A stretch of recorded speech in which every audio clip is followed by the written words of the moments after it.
Okay, so welcome. We are now at the fourth session of our book club series on stages of meditation by His Holiness the Dalai Lama and Kamalashila. I'm so glad to be back and spending this time with you as we continue this journey together. So thanks for joining me. I'm Sarah Sati. As a reminder, your host for book club. And just to kind of reiterate, book club is an opportunity for us to really dive deeply into a text. And what we are able to do through this is explore not just the teachings, but their application in our everyday lives. So we're really, in book club, we take a text and we look at this sort of ancient Buddhist philosophy and these practices, and we look at how can these be applicable to our day-to-day experience. So in this system, we're really taking a gradual, mindful approach to understanding and practicing these concepts. So we're not in any rush here. Today, we'll be reading from chapters 3 and 4 of the book, and these will just continue to deepen our exploration of meditation practice and its essential qualities, according to Buddhist philosophy and Buddhist science. But before we get started, let's, like we normally do, take a brief moment just to settle in. You don't have to change anything. However you are is perfect. But if you'd like to close your eyes or adjust your position, take a moment now to do that.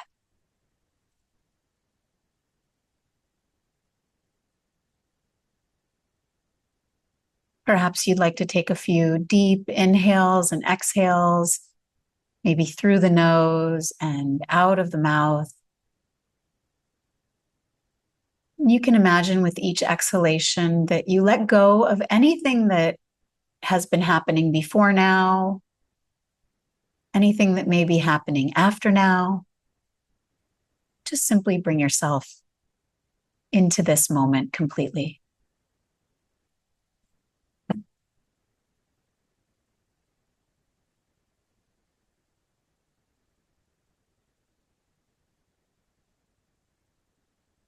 And take a moment here to reflect on why you come to book club. Why are you here today? And what brings you back to these teachings and back to this community? Just allow that motivation to arise within you. However it shows up, in a vision, in words, in a sensation in the body. Bring a little clarity to your purpose for being here today.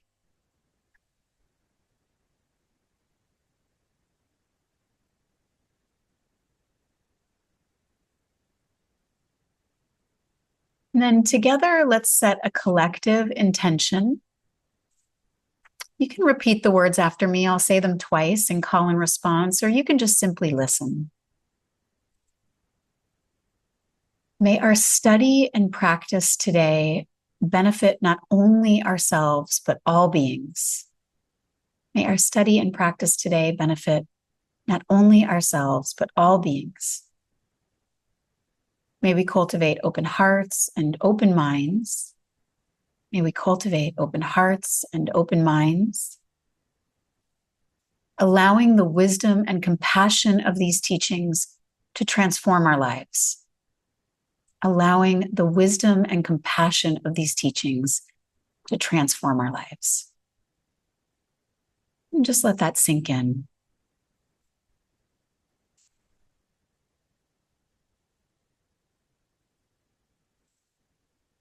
And if your eyes were closed, perhaps gently opening them. And then settling in for today's session. So in our last session, if you remember, or if you were present for that, we explored chapters 1 and 2 of this text. So if you remember, this text is the Dalai Lama commenting on a text that Kamalashila had written. And Kamalashila was really instrumental in developing the system of Buddhism inside of Tibet. And this is often how a modern day text in Buddhism works. It's a commentary on an older text, and that's a common process. where practicing Buddhists and monks, they are given an opportunity to really digest one text through the retelling of it in a newer, more condensed way. In chapters 1 and 2, we started talking, we really started getting deep into this content, and we looked at some pretty important concepts. One of them was the idea of conditioned existence, if you remember that.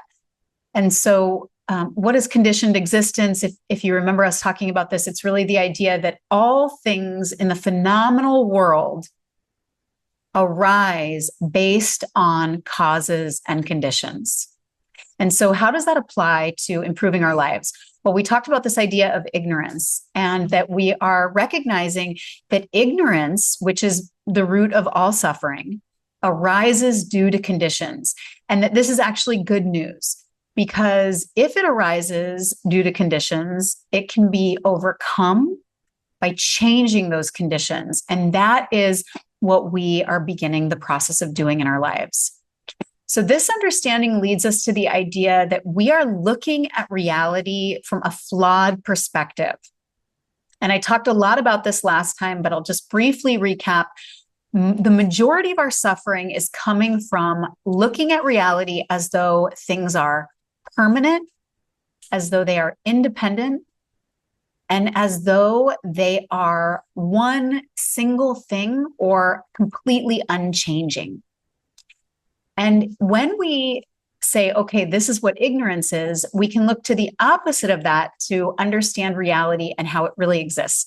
And this is looking at reality as interdependent, impermanent, and constantly in flux. In fact, nothing, not even for a single second, is ever staying the same. Everything is constantly in change.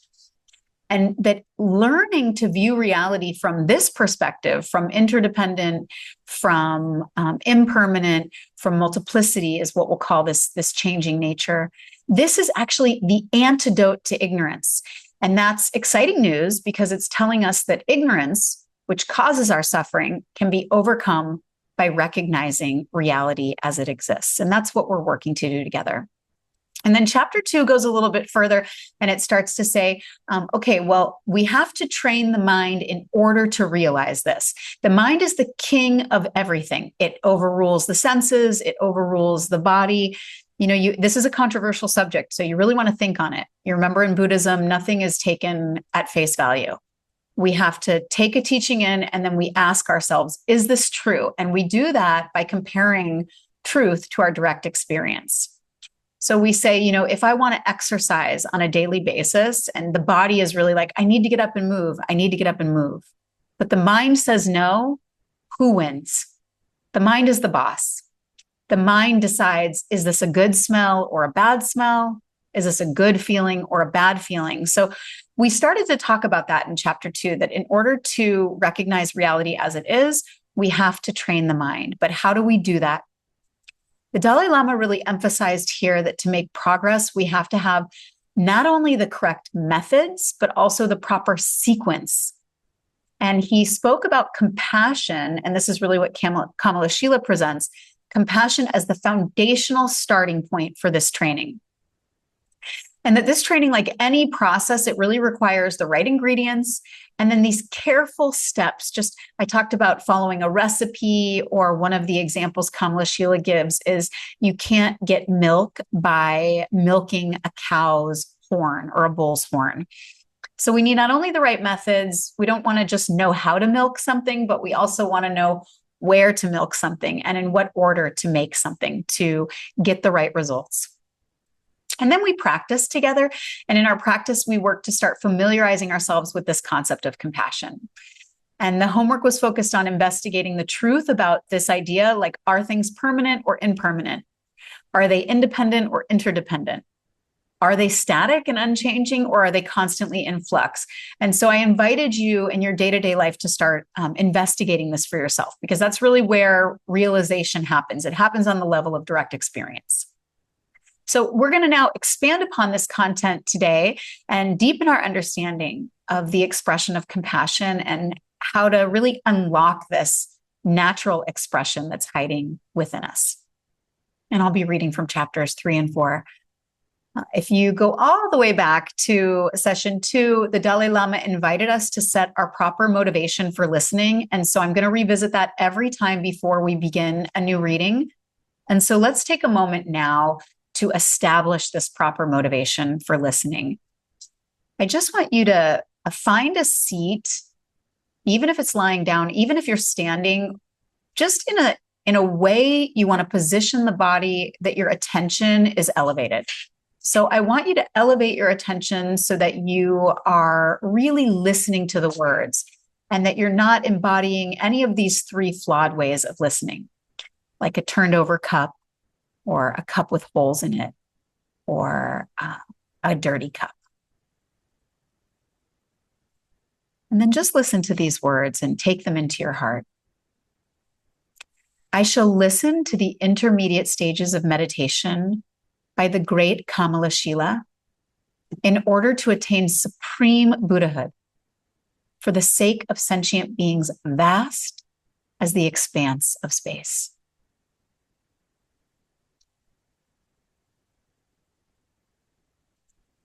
Okay, just settle yourself in and I'll begin the reading.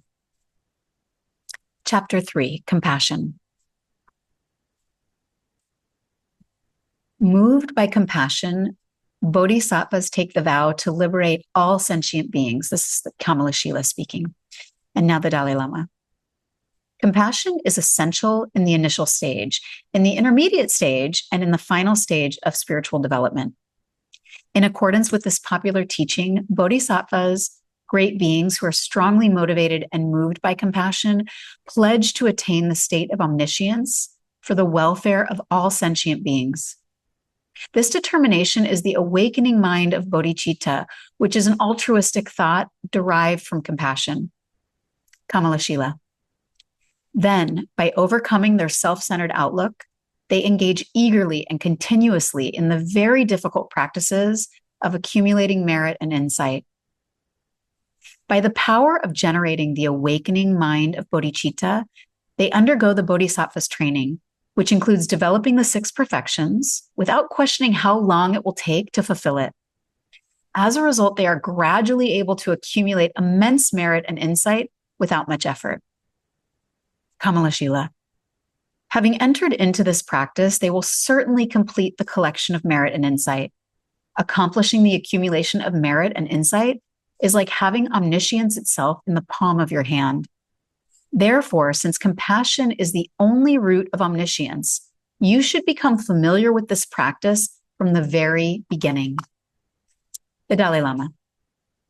Here, the author mentions that compassion is the only root or foundation of omniscience.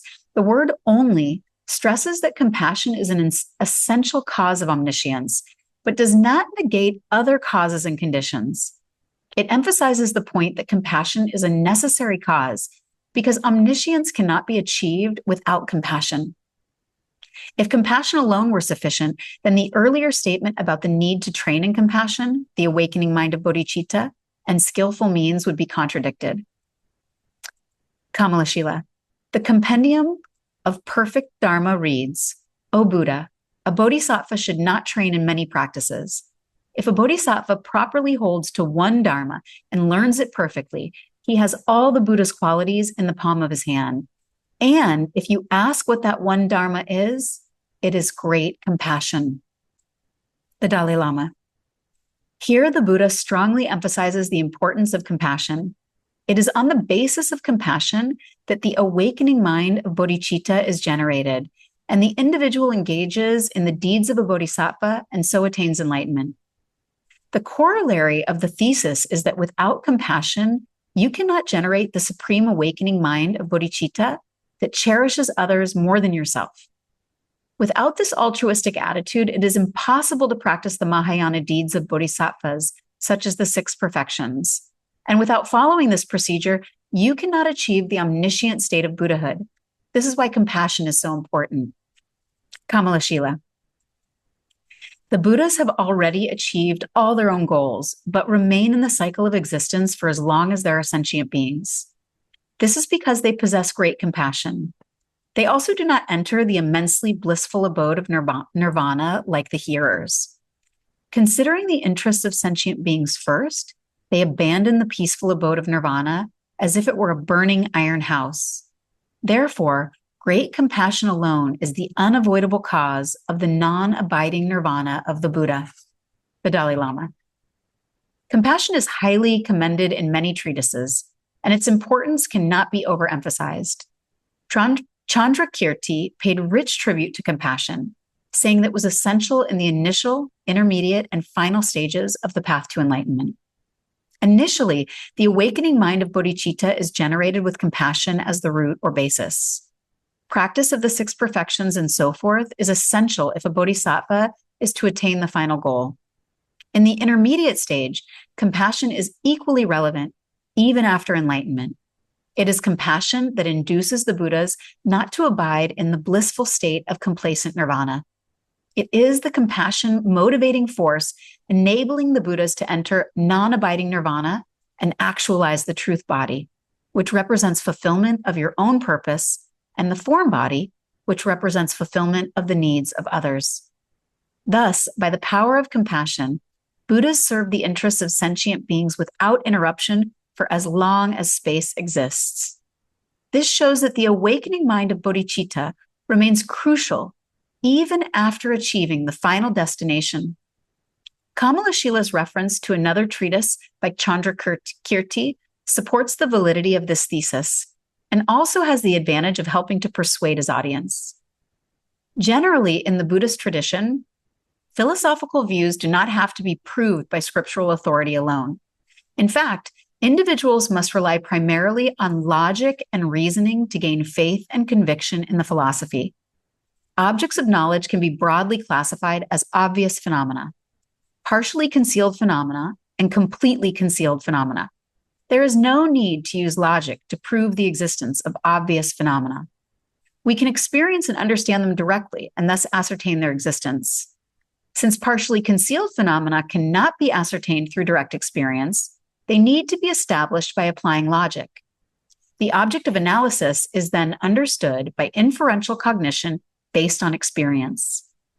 Several lines of reasoning may be necessary to achieve this purpose. People whose understanding is of an initial level of development cannot possibly examine completely concealed phenomena through the science of logic. Such phenomena can hardly be established in relation to our experience either. This is where we have to rely on valid scriptural authority. The reliability or authority of scriptural teachings needs to be established first. Likewise, the validity or credibility of the teacher who gave such teachings must be proven.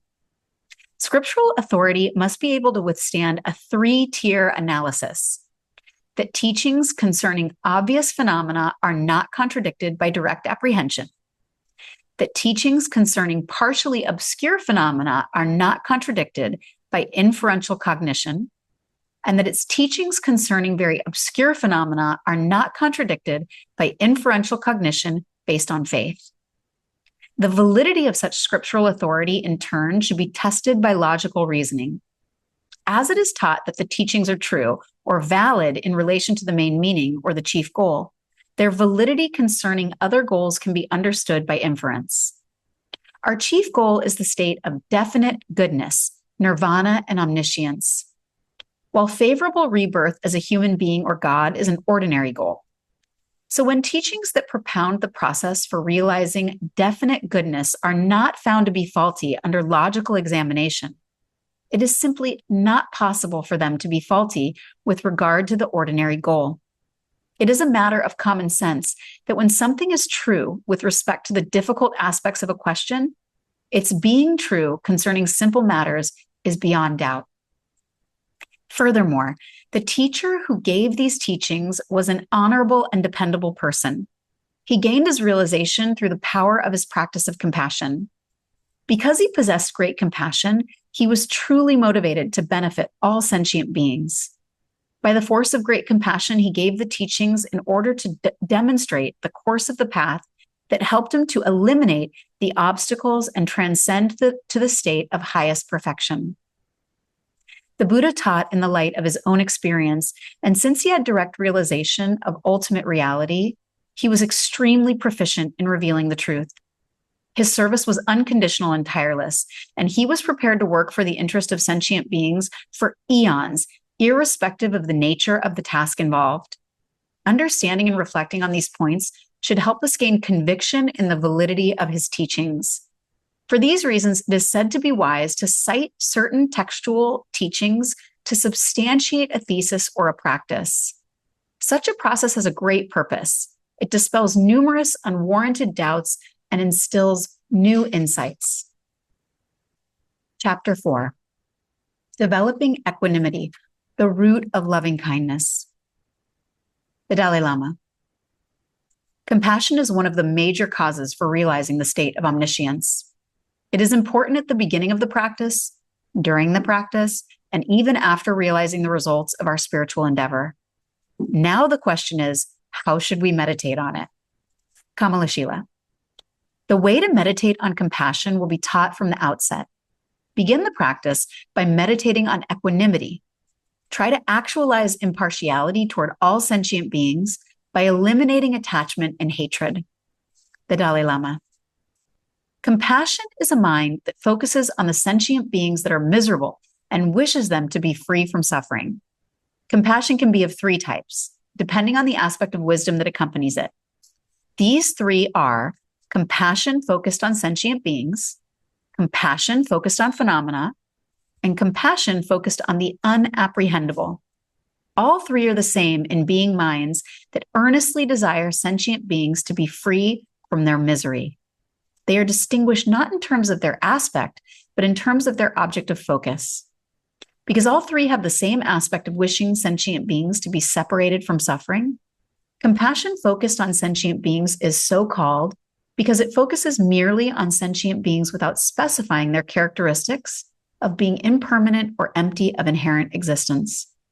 Compassion focused on phenomena refers to that compassion which not only focuses on sentient beings, but also focuses on sentient beings characterized by impermanence. Likewise, compassion focused on the unapprehendable refers to that compassion which focuses on sentient beings characterized by the unapprehendable or their lack of inherent existence. When we look at it from another angle, the merit of generating a kind thought is obvious. This is true whether you believe in a particular religion or not. A person's general goodness is in direct correlation to the force or quality of the kind thoughts he or she generates. A kind person finds a lot of admirers, and they feel close to such a person. We can observe this phenomena even among animals. Animals exhibit great joy and delight when they see people who are kind to them, and they enjoy being around such persons. Conversely, people who are aggressive and hold evil designs are regarded with suspicion even by animals and birds. Animals and birds run away when they hear their voices or even their footsteps. Therefore, a kind motivation or a kind heart is an extremely valuable quality. People who possess compassion are amiable to all, and their pleasing nature attracts friends everywhere. It is easy to observe this attraction of their compassionate motivation when we notice even strangers taking delight in their company. Let us take some simple examples that clearly illustrate the meaning of kindness. For instance, when someone smiles, it creates joy in other people's hearts without costing anything. Unless we are peaceful and joyful at heart, we will have no guarantee of winning friends, even if we possess great wealth.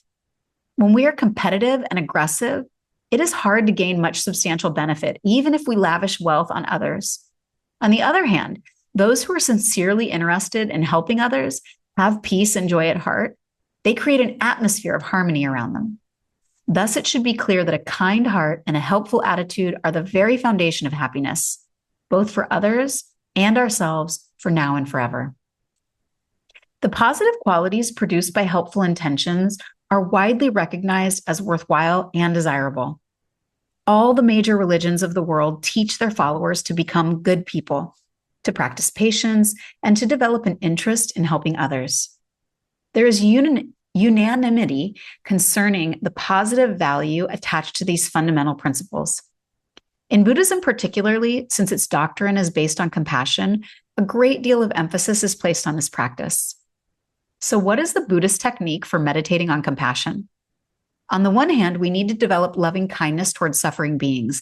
And secondly, we must identify the nature of suffering. Maintaining awareness of these 2 points and focusing your mind on the infinite number of beings, you will be able to generate a strong wish that all of them gain freedom from suffering and its causes. You should begin the process by attempting to develop loving kindness toward beings who are in misery. For this purpose, meditation on equanimity is taught. If we examine the state of our ordinary minds, we may see how they segregate sentient beings into 3 groups: those to whom we feel close, those to whom we feel aversion, and those toward whom we are indifferent. We regard certain beings as close friends and relatives. We hold others at a distance with the thought that they have harmed us, our friends, relatives, and possessions in the past, that they do it now and will do the same thing in the future. With thoughts like these, we generate aversion toward those beings. Under such circumstances, even if we talk about cultivating compassion for all beings, in reality, as far as our own purposes are concerned, our compassion toward others is one-sided and superficial. Therefore, in order to generate true compassion for all beings, we must first develop an attitude of equanimity, an impartial thought that views all sentient beings equally. It is also important to recognize that although we feel close to our friends and relatives and are generally kind to them, this particular kindness springs from attachment and grasping. A selfish motive is behind our apparent kindness. We are biased, thinking that this person has benefited me in this way or that person related to me in that way.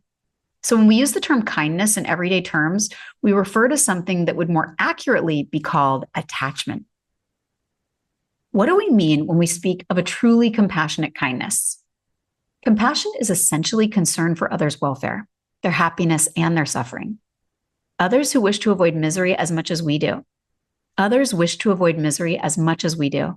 So a compassionate person feels concerned when others are miserable and develops a positive intention to free them from it. As ordinary beings, our feeling of closeness to our friends and relatives is little more than an expression of clinging desire. It needs to be tempered, not enhanced. It is important not to confuse attachment and compassion. In some texts, the term attachment is used to denote compassion. Though attachment shares some similarity with compassion, it is produced in dependence on the misconception of true existence. Compassion, on the other hand, does not necessarily depend on the misconception of true existence. A compassionate thought is motivated by a wish to help release beings from their misery. Broadly, there are 2 major techniques for developing equanimity. According to the first, we think about the uncertainty of relationships and about impermanence and suffering, and come to see the futility of clinging to some people and hating others.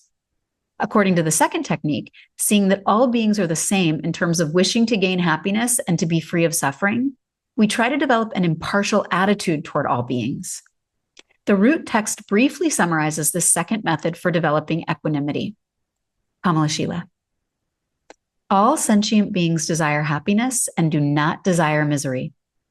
Think deeply about how, in this beginningless cycle of existence, there is not one sentient being who has not been my friend and relative hundreds of times. Therefore, since there is no ground for being attached to some and hating others, I shall develop a mind of equanimity toward all sentient beings. Begin the meditation on equanimity by thinking of a neutral person, and then consider people who are friends and foes. The Dalai Lama. All sentient beings are exactly the same in that everyone desires happiness and seeks to avoid misery. We are not isolated entities disconnected from each other. The happiness and suffering of other beings affects us. This mutual relation is obvious. Sentient beings have been kind and have benefited us directly and indirectly throughout beginningless time. These beings are intrinsically the same as us in their pursuit of happiness and effort to avoid suffering. Thus, it is essentially logical for us to train in cultivating an impartial attitude, wishing for the happiness of all beings.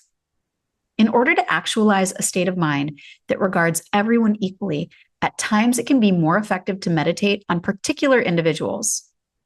Visualize 3 individuals, one who has done us harm in this life, our enemy, one who has benefited us directly, our friend, and one who has neither harmed nor benefited us, a stranger. When we examine the mind's usual automatic response, we note that regarding the enemy, the mind thinks, this is my foe. It becomes irritated and resentful or hateful. Thinking about the friend, the mind feels relaxed and comfortable. Toward the stranger, there's neither irritation nor feelings of delight. The next step is to look for the reasons for these types of responses. The reasons are in fact superficial and based on narrow, self-serving attitudes. We are attached to friends and relatives because of the temporary benefit they have brought us in this life. We hate our enemies because of some harm they have inflicted on us. People are not our friends from birth, but become so due to circumstances. Neither were our enemies born hostile. Such relationships are not at all reliable. In the course of our lives, our best friend today can turn out to be our worst enemy tomorrow, and a much-hated enemy can change into our most trusted friend. Moreover, if we talk about our many lives in the past, the unreliability of this relationship is all the more apparent. For these reasons, our animosity towards enemies and attachment towards friends merely exhibits a narrow-minded attitude that can only see some temporary and fleeting advantage. On the contrary, when we view things from a broader perspective with more farsightedness, equanimity will dawn in our minds, enabling us to see the futility of hostility and clinging desire. When, through prolonged meditation, we are able to equalize our feelings towards those three individuals, the friend, foe, and stranger, gradually extend the scope of the meditation to our neighbors, our fellow citizens, and our compatriots. Eventually, we extend the meditation to include all the beings in the world. Starting with specific individuals is an effective way to develop perfect equanimity. If we initially meditate on a vast number of beings, our practice of equanimity may appear to be fairly sound, but when we're confronted by specific individuals, we'll realize how little ground we've gained. For this reason, the technique of gradually expanding the scope of our meditation is praised and recommended by many masters of the past. Let us consider the concept of the beginningless cycle of existence. It may be described on one level as a continual cyclical process from one instant to the next under the influence of disturbing emotions and karma. This situation has its causes, but the causes are not permanent. If the causes were permanent, the result would have to be permanent. Neither is the cycle of existence a product of the intention of Ishvara, whom some believe to be the creator. So what is the cycle of existence? It comes into existence sharing the essential nature of its causes. The two root causes for being born in the cycle of existence are karma and disturbing emotions, with the latter dominating. The ignorance that is a misconception of true existence is the most serious among the three principal disturbing emotions.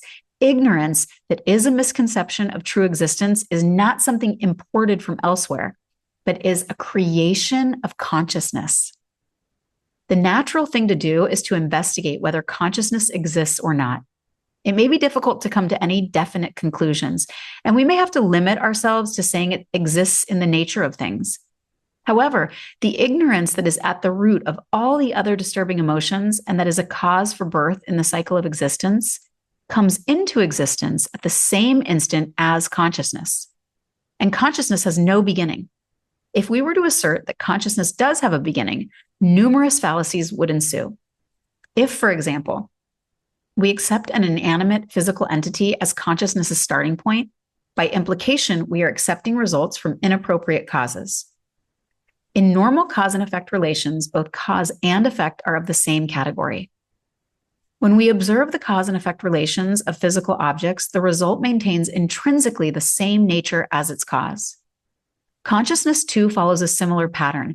Every moment of consciousness produces a subsequent result of the same category, that is, another moment of consciousness. For these reasons, Buddhist scriptural texts expound the notion of beginningless mind and the beginningless existence of sentient beings. Thus, the cycle of existence is said to have no beginning. The text mentions that in the course of being born in this beginningless cycle of existence, sentient beings have been our relatives countless times. Here we need to recall and reflect on the kindness of sentient beings. Every one of them has benefited us directly or indirectly. The kindness and benefit rendered by our friends and relatives of this life are quite obvious. Even strangers are of immense value as a basis for accumulating merit. Loving kindness and compassion are cultivated in relation to the infinite number of sentient beings by remembering their kindness to us. As an outcome of these practices, the awakening mind of bodhicitta is generated. Thus, the training to accumulate merit and wisdom is done in relation to sentient beings, and we are enormously benefited. Therefore, we depend on the kindness of sentient beings to achieve the final unsurpassed goal. It is from this perspective that the Guide to the Bodhisattva's Way of Life by Shantideva explains that sentient beings and Buddhas are equal in terms of their helping individuals attain the state of Buddhahood. Sentient beings are of immense value and help, regardless of their intentions. On a mundane, conventional level, enemies are those who cause us harm, and we are hostile to them for doing so. But viewed in another light, we can gain great experience and training from our relationships with our enemies. It is in relation to enemies that we can primarily practice patience and tolerance, and thus reduce the burden of anger and hatred. We should take maximum advantage of this opportunity to enrich and enhance our practice of patience. It is for reasons like these that some treatises describe our enemies as our best teachers. In short, all sentient beings, including our enemies, give us great help in various ways and directly or indirectly render us much needed service. Kamalashila. After the mind has developed equanimity toward all sentient beings, meditate on loving kindness. Moisten the mental continuum with the water of loving kindness and prepare it as you would a piece of fertile ground. When the seed of compassion is planted in such a mind, germination will be swift, proper, and complete. Once you have irrigated the mind stream with loving kindness, meditate on compassion. To illustrate the way, the Dalai Lama, to illustrate the way to generate benevolence and compassion, Kamalashila draws an analogy with the cultivation of crops. Just as a seed will grow if you plant it in a ground moistened with water, you can cultivate compassion when you have prepared the mind with thoughts of loving kindness as the basis. Having cultivated equanimity toward all sentient beings, we should see all sentient beings as similar in having been our close friends and relatives in many lives, and as similar to us in desiring happiness and disliking suffering. Having trained your mind in this way, you will feel very close to all beings and develop great empathy for them. The more an individual finds sentient beings attractive and dear to his or her heart, the more he or she will be concerned about their misery and pain. Therefore, having meditated on equanimity, we should meditate on loving kindness. Having moistened our mind with the water of loving kindness, if we plant the seed of compassion in it, its growth will be swift and smooth.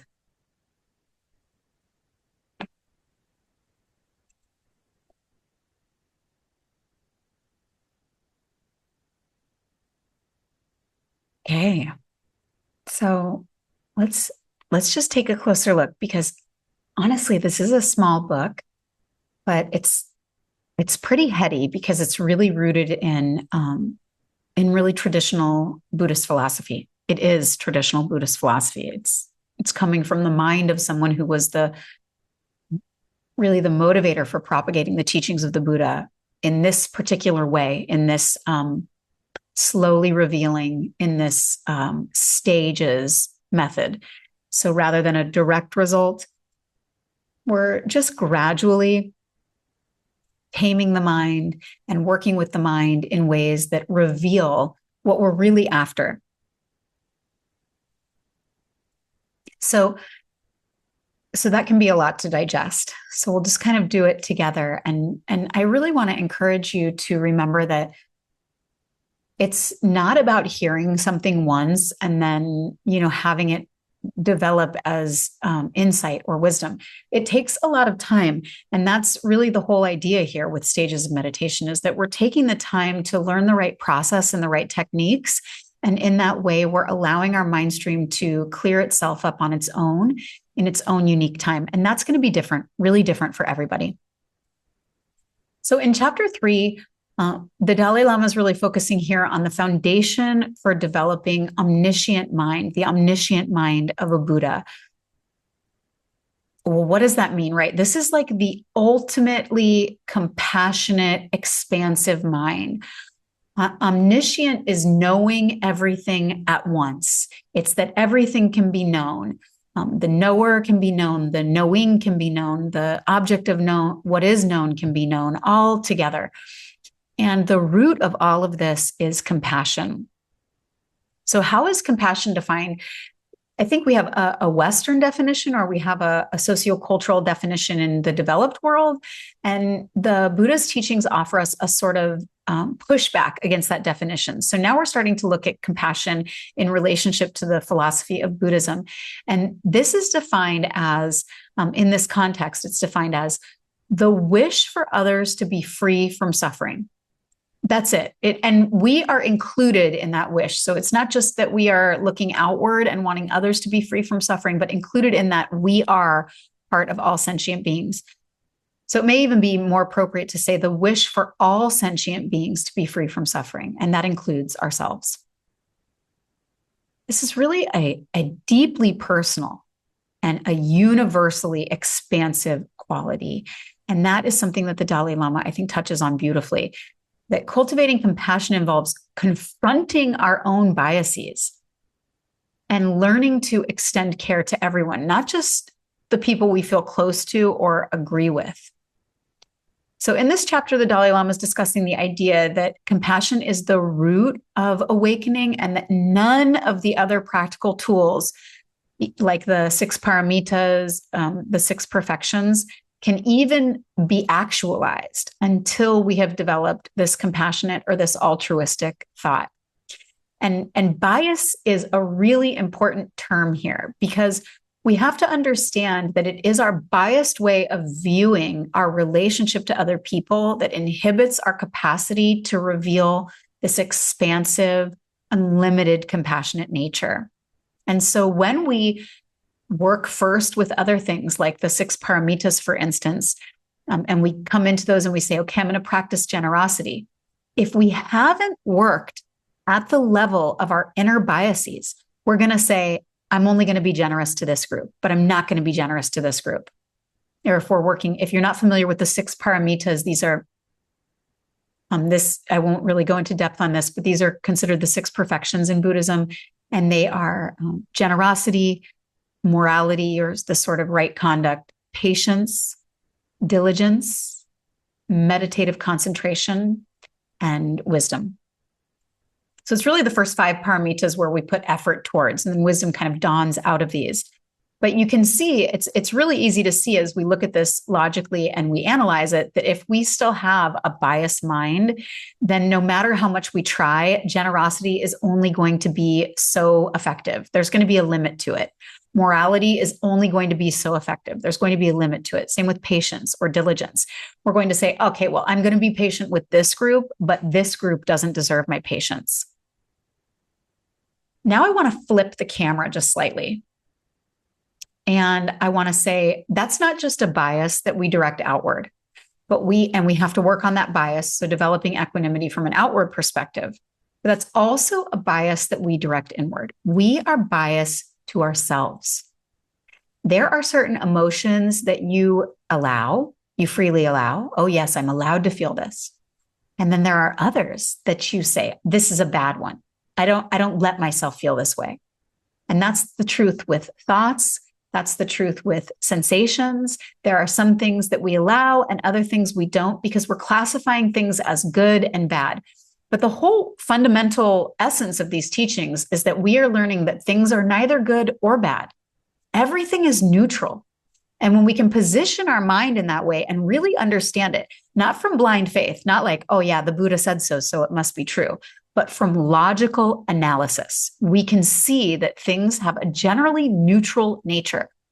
Emotions are neutral. Sometimes they're good and sometimes they're bad. It just depends on the circumstances. So we are attending to bias externally, developing the mind of equanimity, but we are also flipping that internally. And we are looking at ourselves and saying, how am I internally biased in some way? And how does that inhibit me from finding equanimity on an internal level? So chapter 4 goes into more depth. Now we're saying, okay, we know compassion is that first thing that we need to be focused on. That's really the root of everything. We need to develop the compassionate mind. How do we do that? Right? So we need to know our target, and now we need to know our correct sequence to achieve that target. And if you remember from the homework last week, I invited us to become familiar, or last session, I invited us to become familiar with the concept of compassion. and to begin to look deeply into it, because that's really a first step with anything. We want to start familiarizing ourselves with it. What is compassion? Is this right about compassion? Is it the wish to be free from suffering? One of my teachers, Mingyur Rinpoche, talks about even blinking the eyes, even adjusting our posture is evidence of this intrinsic compassionate nature. You know, if you're sitting still for a while and then you move your seat, why do you do that? You do that because on a very basic level, you wish to be free from discomfort. You blink your eyes because they get dry and you want to be free from discomfort. This is on a very basic primal level. You don't even have to think about it. You just do it. Sometimes with meditators, especially in the beginning, right, you'll be sitting and you'll be meditating and you'll think, I better not move, or I have an itch and I'm not supposed to scratch it, or I shouldn't blink if my eyes are open, or something like this. And this is actually wrong thinking. We don't have to not respond to basic needs. If you need a drink of water while you're meditating or a sip of tea, you take one. And taking one is part of the practice.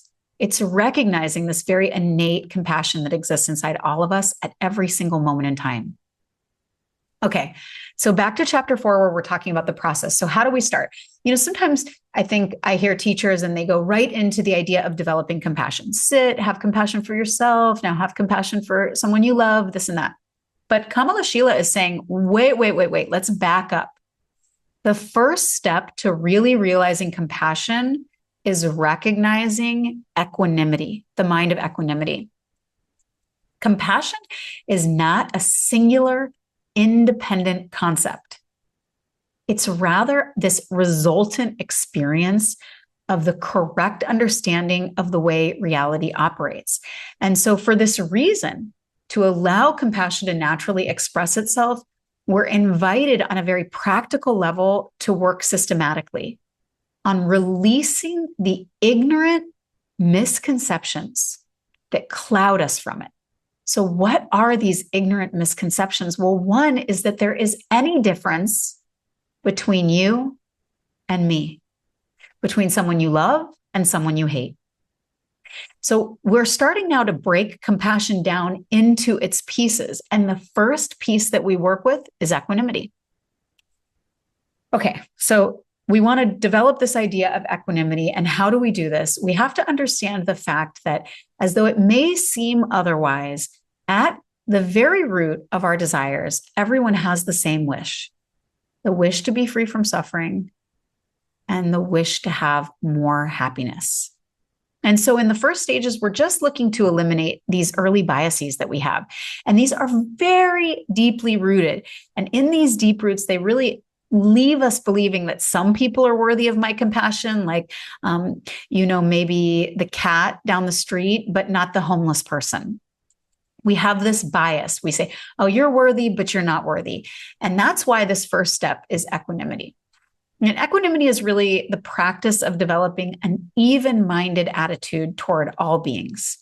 It's free from attachment. It's free from aversion. It's free from indifference. So it's free from the ignorance we normally apply to things.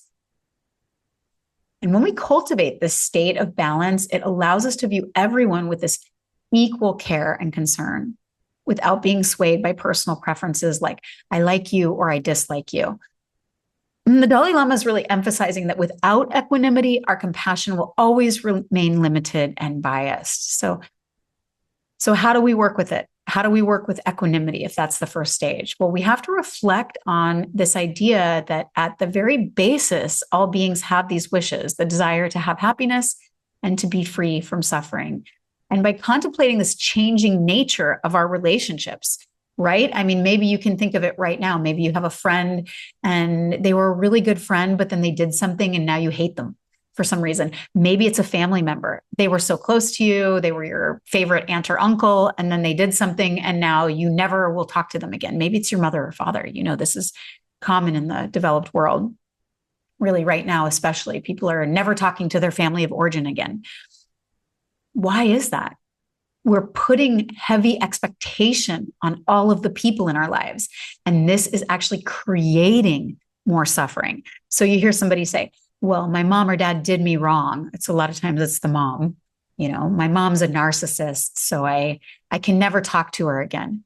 We're forgetting that at the fundamental level, all of this behavior is just clouding what's really true, which is that maybe the strategies the person is using aren't effective, but the fundamental wish, it's the same, even if the strategy is flawed. And when we really understand that on a deep level, we begin to loosen our attachment to the people we love, and we begin to loosen our aversion to the people we dislike. And we start to see that everybody really deserves to be free from suffering. Everybody deserves to be happy. And equanimity invites us to approach every being with the same open-hearted concern. So it's really quite beautiful, equanimity. I just love to think about this idea. And that is what we are going to do today. We are going to practice with equanimity. And I'll talk a little bit more about the homework for this in between sessions, where we'll start to apply this into our daily life. But let's practice for a moment. So find a position that you can meditate in. We'll call it meditation, but let's not call it meditation, because sometimes that gives us this it has to look a certain way. Let's just sit together and think about stuff and feel stuff. And let's let that stuff be equanimity. So find a position where you can do that with as little discomfort as possible, so you can really focus on the topic. And you can keep your eyes open or close your eyes, whatever feels good to you.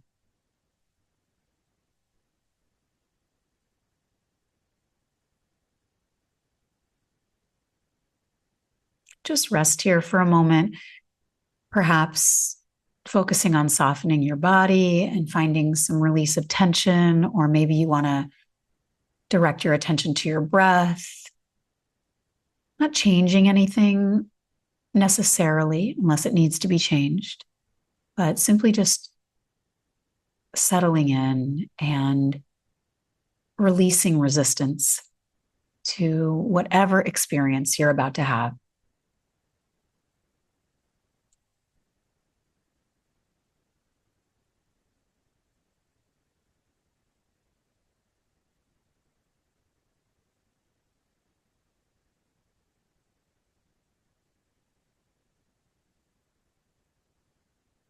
I want you to bring to mind 4 people. Yourself, someone you really love, someone you really don't love,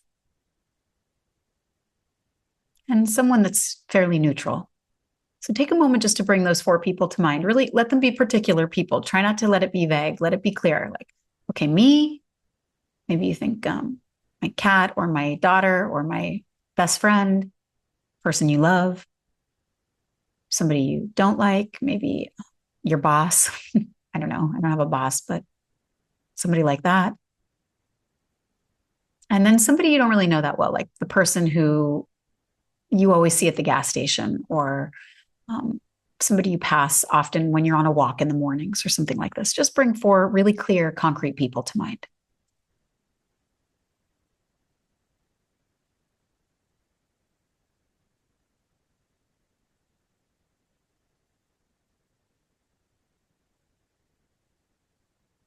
And take a moment here to think about each one individually.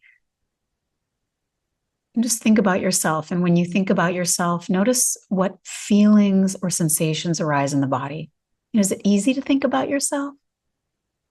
Do you feel some kind of discomfort or nothing at all? Maybe you feel pretty neutral about you. That's okay also. Just checking in.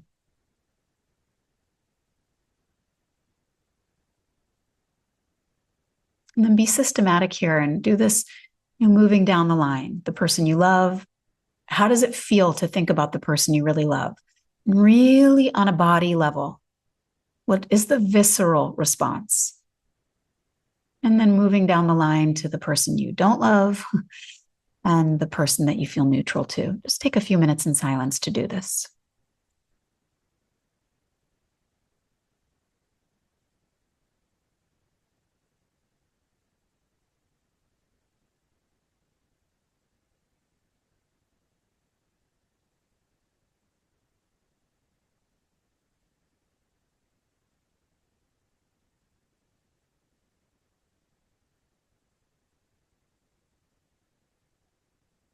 start to recognize there's differences, that you don't feel the same about everyone, even yourself. You may have a very different reaction to a person you love than a person you don't love. And if nothing is coming up, don't worry. We're just playing. We're just experimenting. So there's no right way to do this. Just start to recognize, are there differences in the way you view these four people?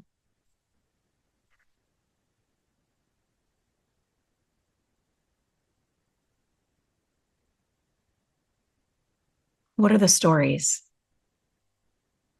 Without a doubt, there's a story. This person I love, and I view them this way because this person I don't love, and I view them this way because. Can you hear the stories? Can you recognize that there are stories that you're telling yourself around why you do or don't feel a particular way about one of these four people?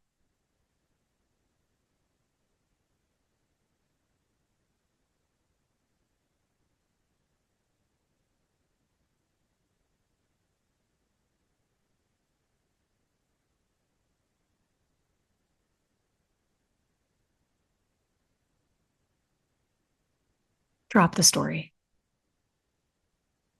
Maybe you want to visualize it. Like take every story that you have about you, about the person you love, the person you don't love, the neutral person. Put all those stories in a bag, lift it up over your head, and throw it into the air and let it go. And from this free of story perspective, see everyone as totally neutral, including yourself.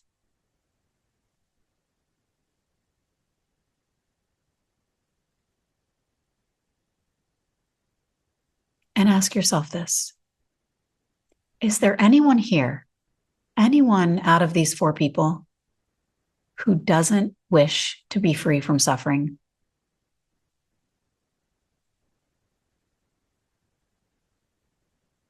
Is there anyone here who doesn't want to be happy? Really ask that. Do any of these four people, including myself, want to suffer? Want to not be happy?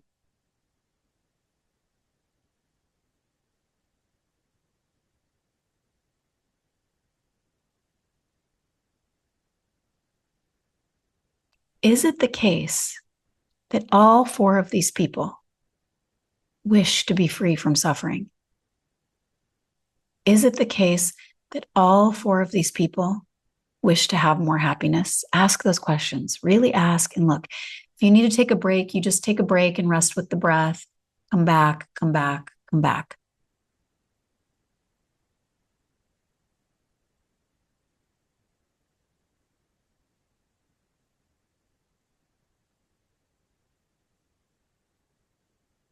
Now, without any story, having asked this question, how does it feel to think about these four people?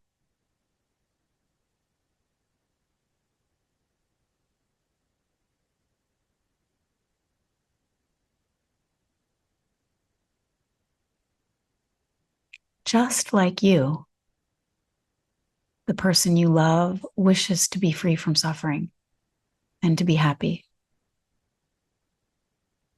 Just like you, the people you don't love, they wish to be free from suffering and to have happiness. Just like you, every stranger that you encounter wishes to be free from suffering and have happiness.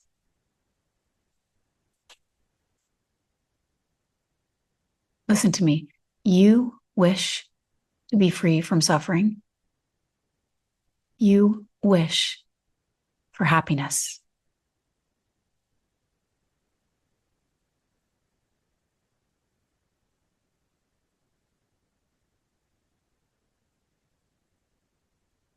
Now you have to go a little deeper. You have to say, who here among this group of four doesn't deserve to be happy?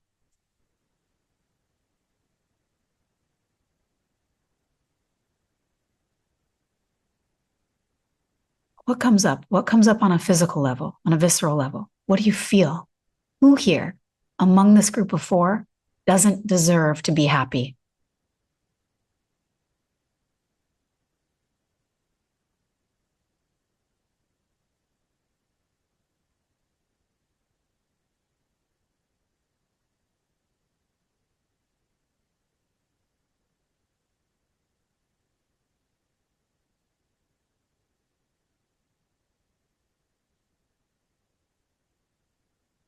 Now, from this place, starting with yourself,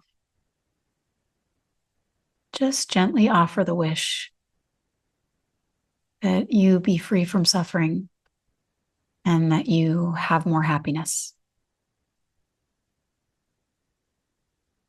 Maybe you want to say it. Maybe you just want to feel it. May I be free from suffering. May I have more happiness.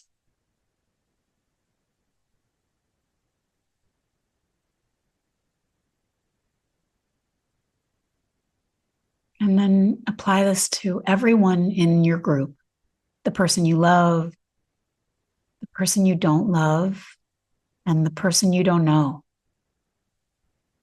Each one sequentially. May this person be free from suffering. Really try to see them and really try to feel it. And may they have happiness. May this person be free from suffering. And may they have happiness.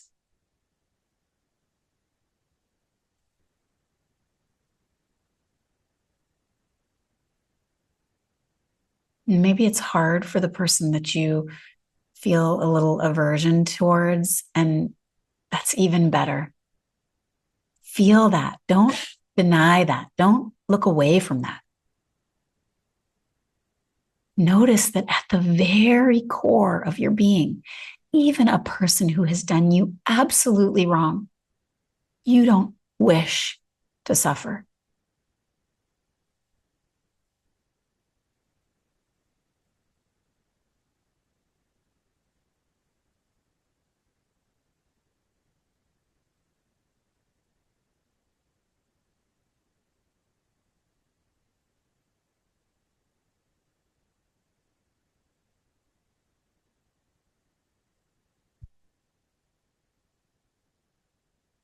And for just a moment, really recognize, use the thought, and then make the thought a feeling. I am no different from anyone else, and no one else is any different from me. At the core, we all just want to be free from suffering, and we all just want to be happy. And perhaps take a deep breath in and out. Maybe you want to do that 2 or 3 times. And then let go of the practice. Just rest here for a moment.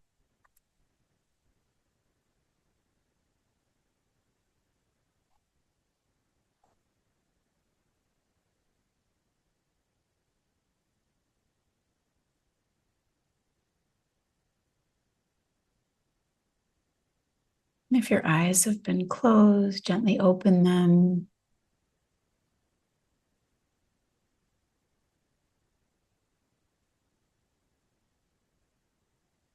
Move around a little bit.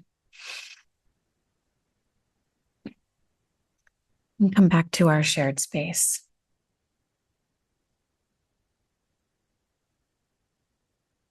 Yeah, so maybe this goes easy. You're like, oh yeah, right away. Woo, I don't have anybody I don't love. I can always think of people, but I actually don't really have anybody I don't love. But for a long time, I did.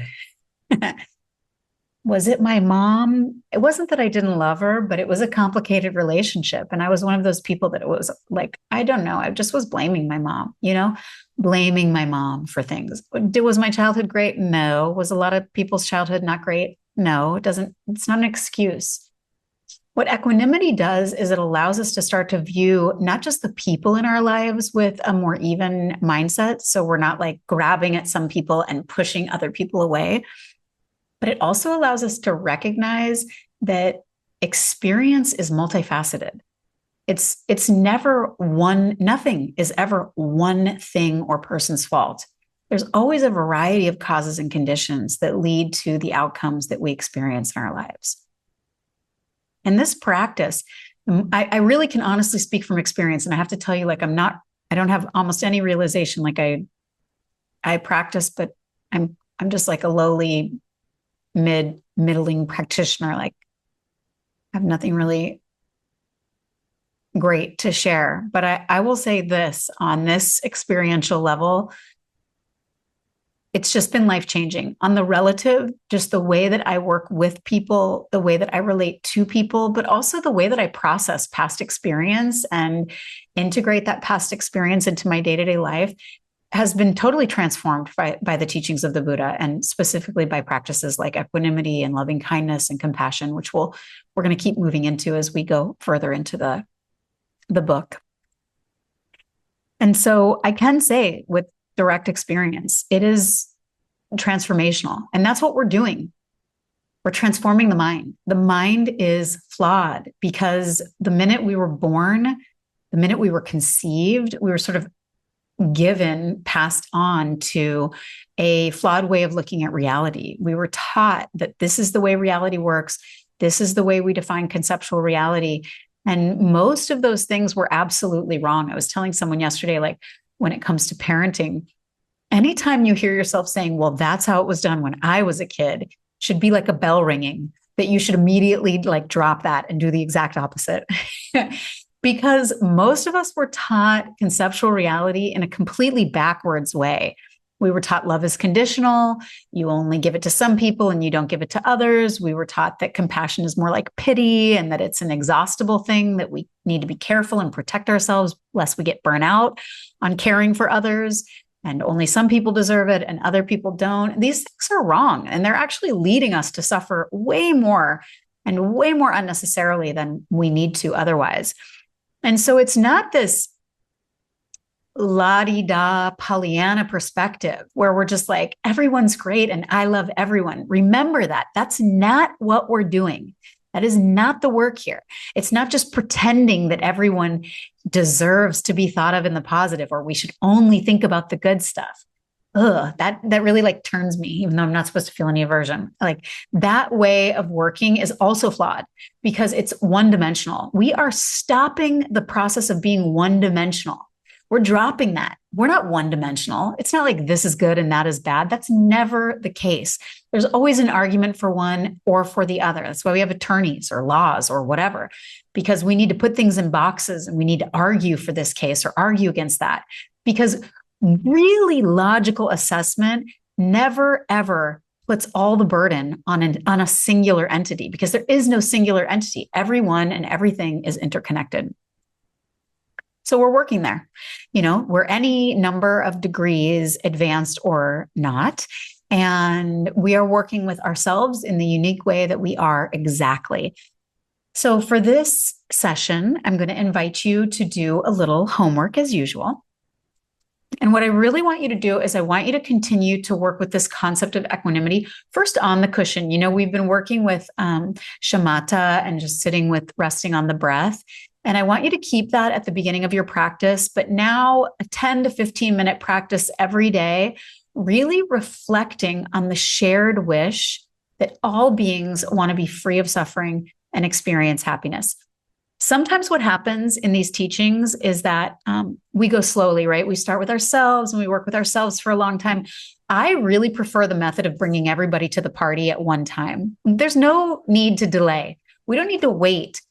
Just thinking about our enemy isn't going to hurt us. Bring them to the show. Let's start working right now. Right now is the time to be working with our enemy with the mind of equanimity. So however it works best for you, though, is the right way. So don't take my word as this is how it has to be.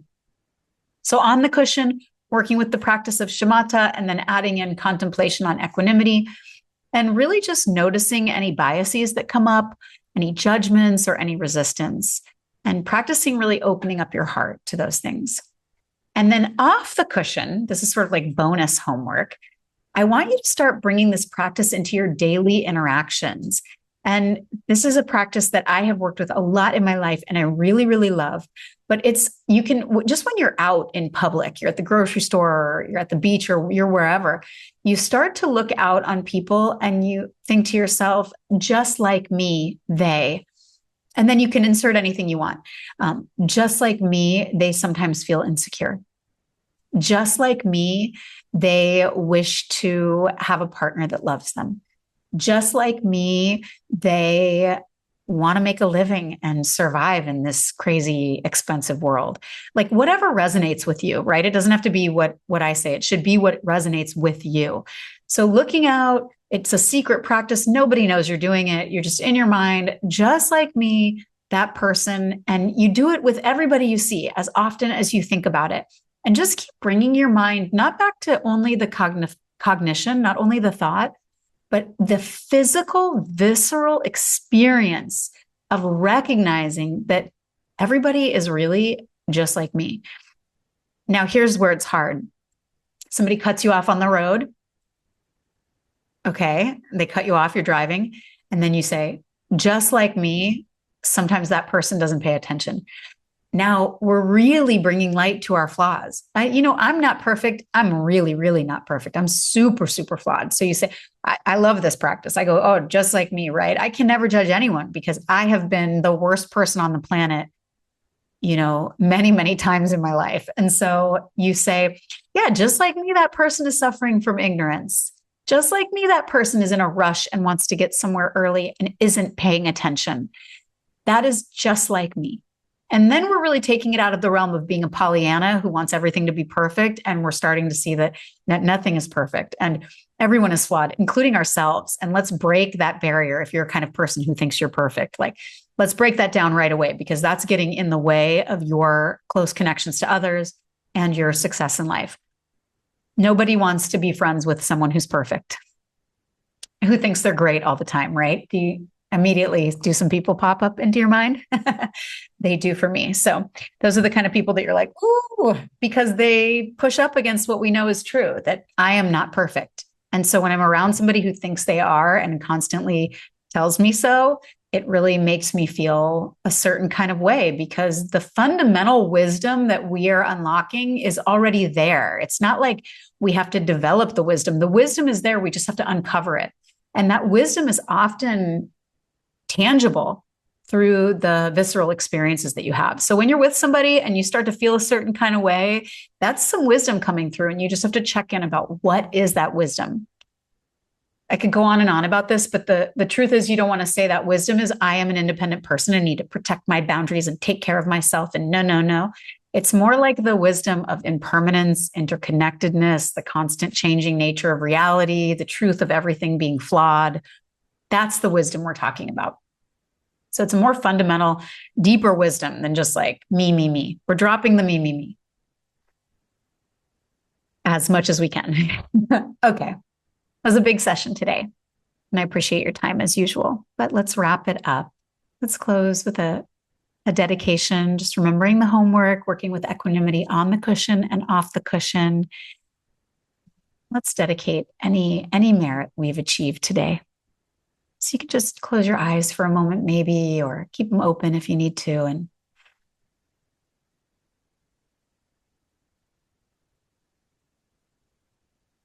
just listen to these words. May the merit of our study and practice today benefit all beings. May the equanimity we cultivate bring about greater peace, understanding, and compassion in ourselves and the world around us. May all beings be free from suffering and find true happiness.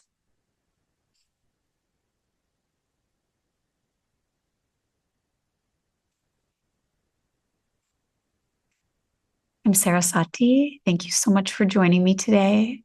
And I hope to see you next time as we continue this journey with the stages of meditation by His Holiness the Dalai Lama and Kamalashila. I'll see you next time.